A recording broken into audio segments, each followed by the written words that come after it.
因为我有一个朋友，他也是网络上找。那一开始都没有什么问题，我跟你讲，一开始在签约前或在刚动工没有什么问题的时候，绝对都没问题。那后来，当然后面有些蛛丝马迹，比如说开始进度没有到啊，或者说可能是哪里的做的这个品质没有到你的想法具体的目标的时候，后来发现他就去查他的身份证，后来发现他是通缉犯。可是，一般人在签约前你不会去查的，相信我，我跟你讲，真的都不会。所以，尤其是越小家的哈，现在的风险我觉得都很高啦。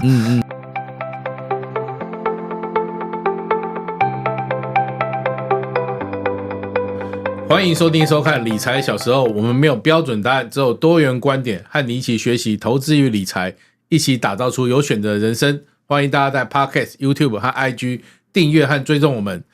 大家好，今天我们的来宾是这本书《罗右成看屋学》这本书的作者罗右成。今天想跟右成一起讨论一下装潢这件事情。谈到装潢，我觉得是一个很大的漏财点。为什么说它是漏财呢？因为其实我们就是辛辛苦苦存钱嘛，就是省很多钱，然后买房子也是看好几间，辛辛苦苦比价，贷款条件也是一家一家谈，结果却输在装潢。真的，我的朋友们几乎都是这样的状况。然后或者是你花了钱，然后人家答应了，比如说到100分的品质，结果他只做到50分，是就差非常多的状况，然后要不断的追加工程款，或者是就是你要得忍受。那幸好我们今天佑成来到现场，我们来好好跟他请教一下。然后因为他看过无数的装潢现场，经验非常非常丰富，来请教一下那个相关装修的经验。不过一开始还是请佑成跟大家自我介绍一下。各位观众朋友大家好，那主持人好，我是罗右成。那我今年从事房地产是第14年的时间，那装修过大概超过500间，所以装修您所遇到的所有的案例，包含了凶宅、海砂辐射、结构，然后包含了像是外墙瓷砖剥落这种，但是说管委会阻挠施工，其实我大大小小的案例我都遇到过，所以等一下我们可以好好的来聊一下。OK， 那你刚刚讲到很多什么凶宅，然后什么海砂，哇，天哪，也太多。那你可不可以跟我们分享一个你预告过装潢的那个鬼故事啊？就是有什么你印象最深刻的？好，我分享我印象中最深刻的大概是在约2年前，那时候疫情刚结束，那个时候2023年的时候，当时我们买一个中立教到下来，然后整栋的公寓。OK， 但是因为当时那个我们其实买的很妙，因为我们是分批买，就是我们一次买2、3楼，再一次买4、5楼。但是1楼那个时候，因为那个屋主不卖，原因是1楼是店面，好，所以1楼很值钱，它价格很高。那当时我们想说，我们分批买，然后它这个房子很特别哦，它从来没有住入过人，而且已经40年了。屋龄40年从来没有住过人，你想象一下，天哪，也太夸张了。对，那个里面的房子会怎样？基本上就是裸屋，然后像是观众可以想象一下，那个就是炸弹炸过一样。那当然那个瓷砖剥落，或者说窗户要重新换，然后防水要重做，这基本的。我们想说，因为我们整栋嘛，然后那买下来我们要整个做外墙拉皮，应该没有什么问题。结果我们买下来之后，哇，事情很大条。为什么呢？我们发现这个1楼的屋主啊，因为他做店面嘛，他早期老屋不是有很多的增建吗？他增建非常非常多。OK， 他把原本这个公寓大楼的入口的增建的这个马路啊，变成他自己室内的空间，然后留他自己的所有权的土地，然后做通行这样。OK， 这什么意思？这有点复杂，反过来的感觉。对，这也简单讲就是有点像是，我经过他家的土地上我上面的房子，但是他把这个对外连外道路的土地给占有了，那怎么处理？好奇怪哦。其实我们一开始没有想那么多，然后因为银行都没问题嘛，然后房仲也没有特别讲什么，那后面我们就因为这件事情跟他算是处理沟通，那处理的这不叫鬼故事，这我觉得比较像惊悚刺激的故事。为什么呢？因为中间处理的过程中，我们就很想整栋拉皮嘛，整栋房间，他有点像是一开始是态度比较硬啦，然后后面有放软，那中间也有，因为他们楼下就租人力中介，那他人力中介背后就是黑道，黑的，所以我们当时呢就一开始都好好谈，但是后面呢，应该说他们有请黑的来谈，天哪！我们呢，我们也是很怕，但我们基本上我们的那个工程那边有认识他，就是等于说我们基本上我没有出面，然后让他们黑对黑在谈，OK， 很像电影场景哦，就是一个大型的工厂，然后一个圆桌，然后就直接去那边谈一样。但我没有去了，我没有去现场。但是谈完之后呢，其实也没有结果。但是我们整栋已经翻修好了，那目前就是维持一个平衡，那也没有拆他的房子，那他就让我们留一半去做一个通行这样。所以我只想表达就是，经过这个故事，我就知道哇，原来不是每一个老屋每一个 case 在买的时候都那么的清楚，那他这个处理过程呢，也烧掉我们很多的时间跟精神这样。那我会帮一般的观众朋友，因为观众朋友可能也没有办法经历过你这么神奇的事件，他们可能就是买来自住，或者是就是或者是买给小孩子住嘛，然后我就简单把它分成装修前、装修中跟装修后好了。那我不知道对不对，就是说其实装修前第一个最大的关卡是不是就是选室内设计师？然后因为我遇到的问题是说，我听我朋友说，他原本选了一个室内设计师，然后他觉得看了他的作品集案例觉得很满意，最后这个设计师应该他拿别人的作品集来当自己的作品集，然后来出道，有点像骗案子。所以选设计师这件事情有没有什么美感啊？我把选设计师、选工程行、选统包我们把它都归类一个，就是你要选人帮你去制造你的装潢嘛，装修你的房子嘛。其实我必须老实跟大家讲，其实我就拿我最近的一个故事来讲，就算我经验那么丰富我最近有一个厂商是在台中因为我们都做桃园以北的，大部分都新竹以北这样。因为台中我没有很熟的厂商，所以在台中我也跟大家一样，我也是当地就定在找，因为不可能拉很大距离嘛，成本很高。我就定在找过程中呢，这个厂商一开始都很不错，因为我们也是货比三家，而且我们很有经验的，所以我们是行内人，那他们都知道。那大概细项比一比之后呢，大概沟通完之后呢，我们做第一个 case 完全没有问题还已经做了第一个 case， 已经完成咯也还不错结果我后来发现这个 case 开始有漏水的时候，就开始有问题的时候，因为通常会有保固嘛，那通常都一般正常的设计工程行大概都会压约1年的保固行情啦。如果你有做防水的话，那压了之后呢，还是有漏水，那照理讲他是不是要出来处理？第一次也没问题，就第二次、第三次你就会发现一件事情，那个频率拉得很长，慢慢的不回复你了。它跟你在施动工中的时候那差很多因为我们当然还第一次不错，因为我们后面就紧接第二个，那第二个案子在做的时候呢，当然这个漏水还是持续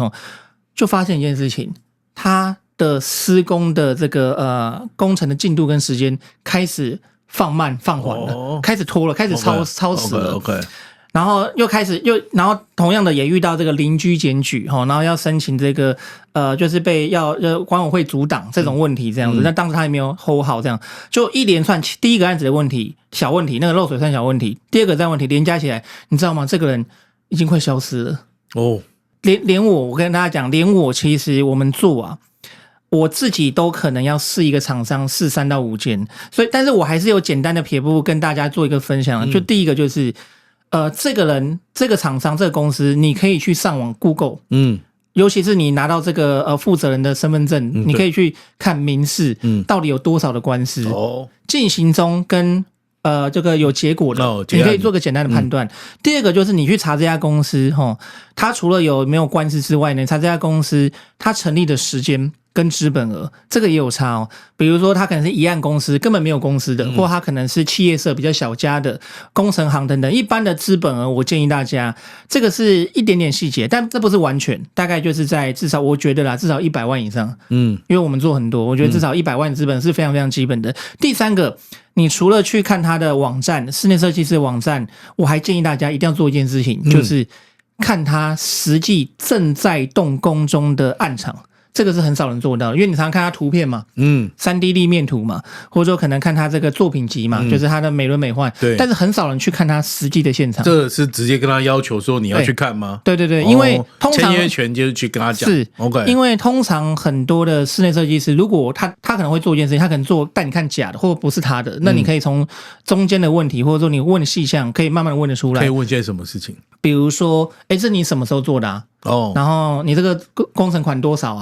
然后你这个屋主背景是多少屋主背景是什么然后你觉得这个案子你到底修了什么地方有厕所有没有移那装潢风格用什么？你用很多的细项问题去判断他回答的感觉，你判断他是不是他住的。要怎么判断？比如说他都回答了，然后我就他会有迟疑，或者说他可能在想，因为通常一般人比较不会问的，我书中都可以有很多细项问题，你可以直接照我的书中。欢迎大家就还是有兴趣可以细看一下这样子。对，在我书中，我书中有列几个问题，你在我书中问这个5问题，如果他没办法马上回答，你就要判断他这个是不是用借的。OK， 因为其实自己做的其实很明显，很多小细节都知道，自己做的应该就要很清楚，很多的小细节都一定知道。对对对。那第二个就是，你可以判断这家室内设计公司或工程行，它的总价区间带，这个是一般人比较忽略的。我举例大家知道吗？大家有没有听过台北的一个很大的室内设计公司叫成设设计？它做的非常非常大。那如果今天呢，你的总价，我说的是装潢总价，如果在100万、200万以下，他们基本上不太接的。通常啦，对对。的原因是什么？因为通常室内设计通常我们再细分一点，通常都有强项。比如说，有些人专门做商业空间设计，做那种百货的，对，有些人做这个办公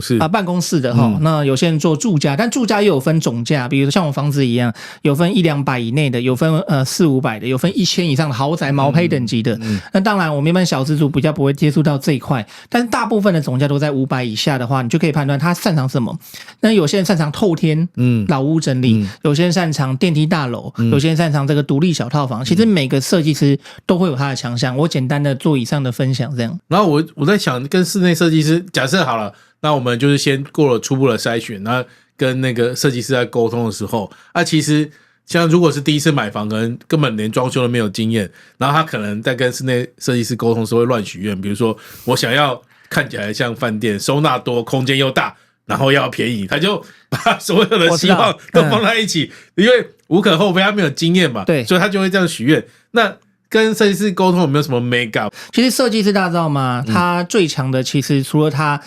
设计风格，或者说他有很多经验之外，其实我觉得设计师最强的能力应该是沟通成本、沟通的能力，对，还有协调能力。应该说，他要把一般的消费者比较模糊、没那么具体的想法，画成很具体的图面，在施工前完整的、尽量的具体的表达清楚，让我们的共识，让消费者跟设计师公司能达到一个平衡，这就是一个好的设计师。但是我觉得一般的设计师当然还是，如果能选的话，当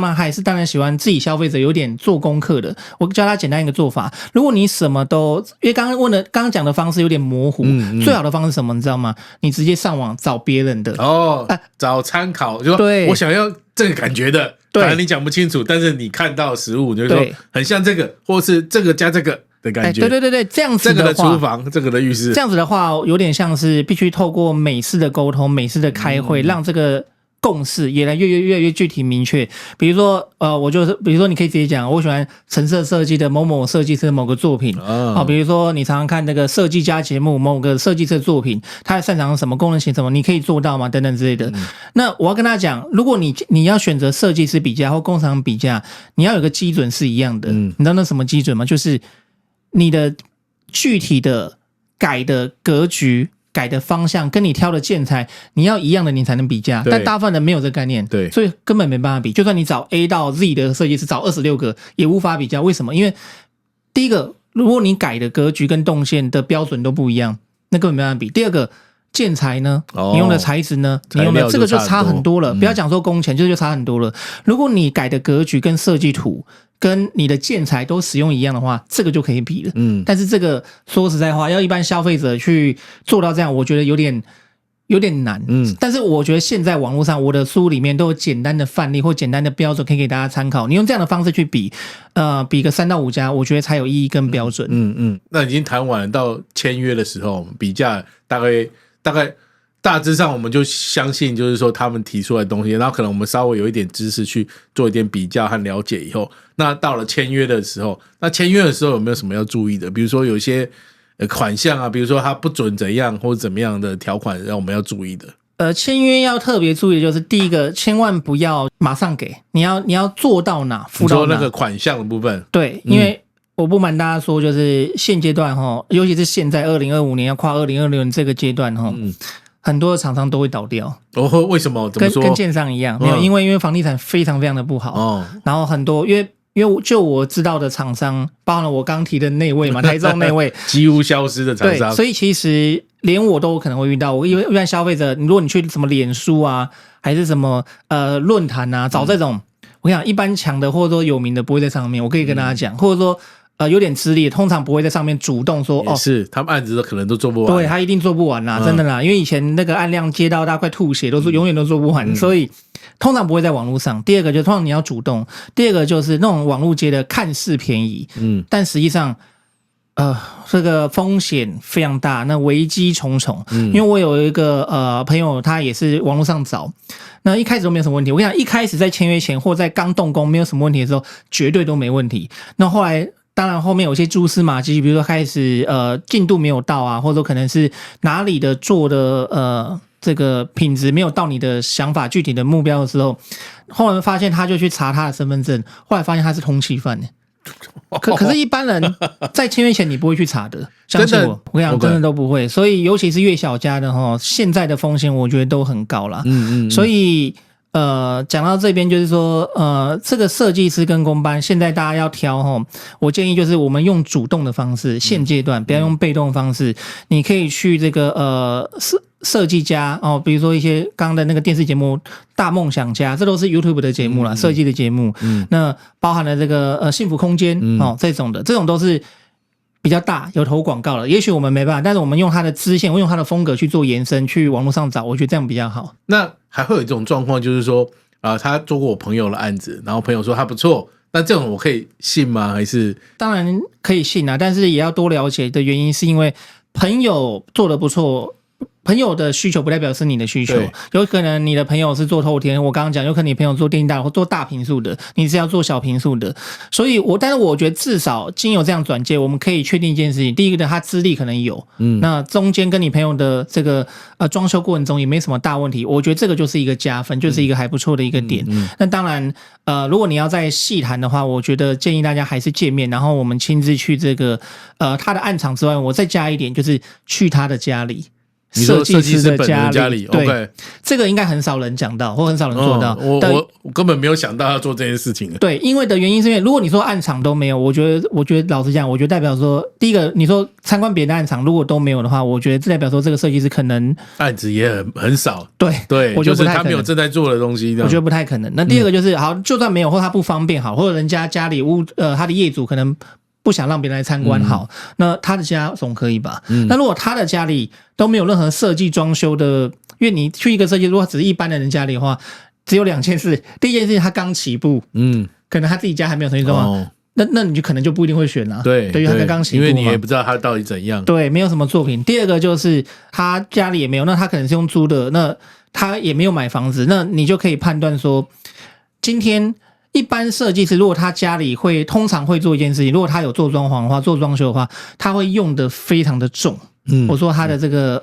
成本，加上他的这个家里的风格或比较完整的呈现他以前过去的经验跟他的一个人生的未来的想法这件事情，所以我觉得可以从这个一些点去细节去琢磨。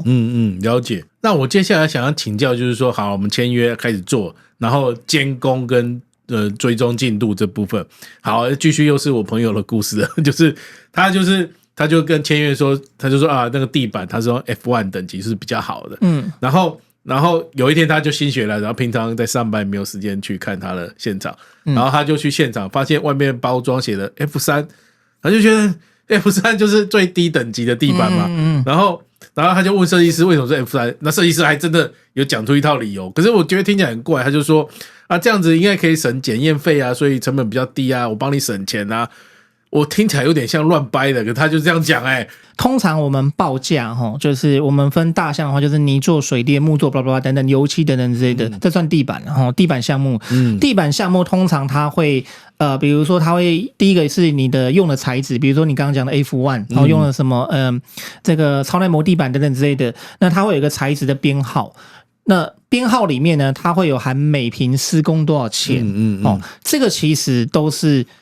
没办法骗人，除非你写的很笼统，就是说超耐磨地板，然后呢几层几的，那没有编号都没有加，建材的任何的形式都没有加，这个时候就有模糊空间了。这个时候其实如果设计师他要换，或者说他要偷偷的，你也不能说什么。所以这个还是回归到当时你们的合约怎么签的？对，真的有没有把每条的细项的建材含工带料？最厉害是什么？你知道吗？建材归建材，工费归工费，这个是我业界几乎是超少看，因为大部分会包在一起，包在一起就会有模糊空间，就会有偷偷的空间，会有模糊的加的空间。所以如果你的建材跟工写得非常清楚，然后刚刚讲的付款方式就是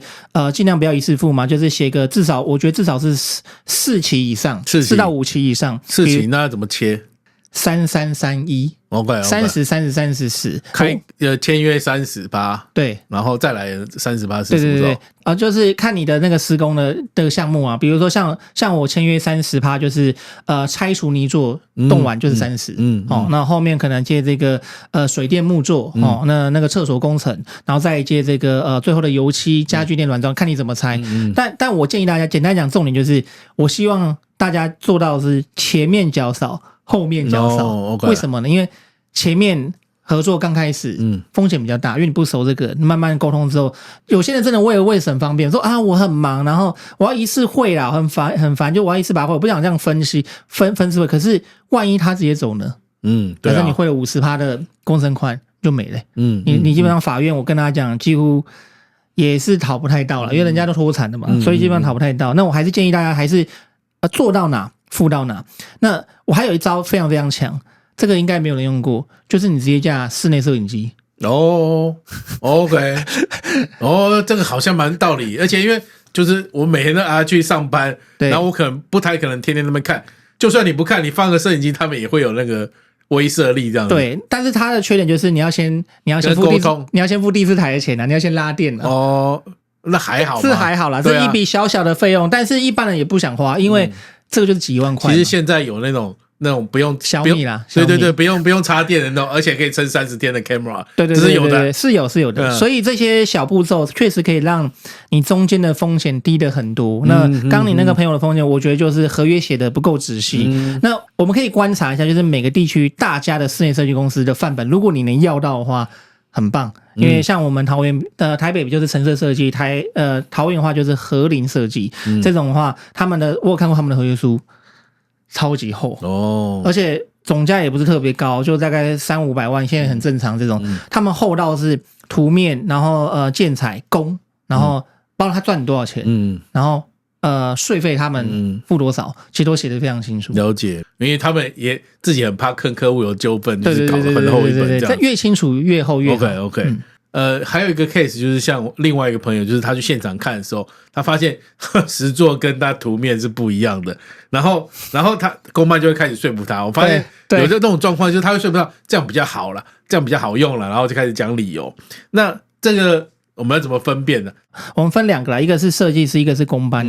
设计师其实我觉得你就可以强一点，为什么？因为设计它的强，应该说我们既然选设计师，除了我们风格之外，它比较多元之外，它比较有想法之外，他本来他的沟通能力就要强，所以我觉得你就强一点，你就是硬一点，或者说你不是说口气差一点，就是你稍微硬一点，然后态度强一点对他，我觉得大部分设计师是可以去圆滑的，可以去沟通好的。但是如果你对公班就所谓的工头统包，这种的年纪通常都偏大，他们都擅长一项，他们的固执，他们的这个想法就很多。通常我建议就不要这样子搞了，因为你这样搞那他乱弄，你也不知道，可能查不出来。所以我建议分这2个。设计师，我觉得你态度强一点，但是我觉得你公班的话呢，你真的要请，如果你真的怎样沟通，他就还是坚持，因为他们有他们的想法，他们固执己见。我建议就请专业的人来帮你。我觉得这个是最大的差别，因为这个因为就分年轻的因为设计师现在还是很多年轻的，或他们真的背后有很大的。他们老的都当老板了，或者说当那个他们的主管，所以我觉得你就强一点，然后你就直接对公司。但是这种公班，我说实在话。虽然说一开始是省，但是我觉得后面的沟通成本会很高，所以真的是选一个好的室内设计师，或者说所谓统包真的很重要，因为所有都要透过他，比如说他可以跟你签一个好合约，他可以去帮你沟通做这件事情。那包含等等，我想要问就是说，还有那种追加工程款。就我开始觉得我那些朋友们的状况可能都是选到不好的设计师，因为他后来设计师跟他说要追加工程款，他原本他花了200多万装潢，然后加300，对300多，我说你已经加了50%，这也差太多了吧？其实我书上有讲了，我建议大家，这是我的经验，我都已经装出几百间了嘛，我跟大家讲，95%以上全都会追加。哦，这个是，所以这个预期是对，只是幅度的问题。对， okay 但是我觉得一般的幅度，我书上讲的是说，就是比如说你签约价是200，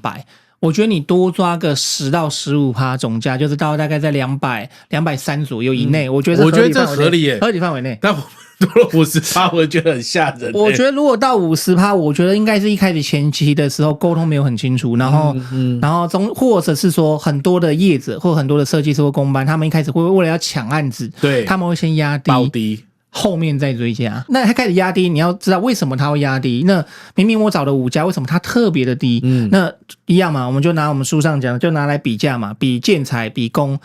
发现都一样，为什么他特别低？天下没有白吃的午餐，对，他为什么特别低？你会去思考这件事情。通常它低，我还要求一件事情叫做保固。刚刚讲我们只有讲到漏水保固嘛，但事实上你水电、厕所包含了里面的这个木座等等这些地板，其实都有保固范围啊，你每个都可以压。通常如果他经验不是很多，或者说他报很低，他不敢压很多，或者他们要做长久了，或者说有分2种，一种就是他只要短期做一做就跑这种，他敢压。那第一种就是他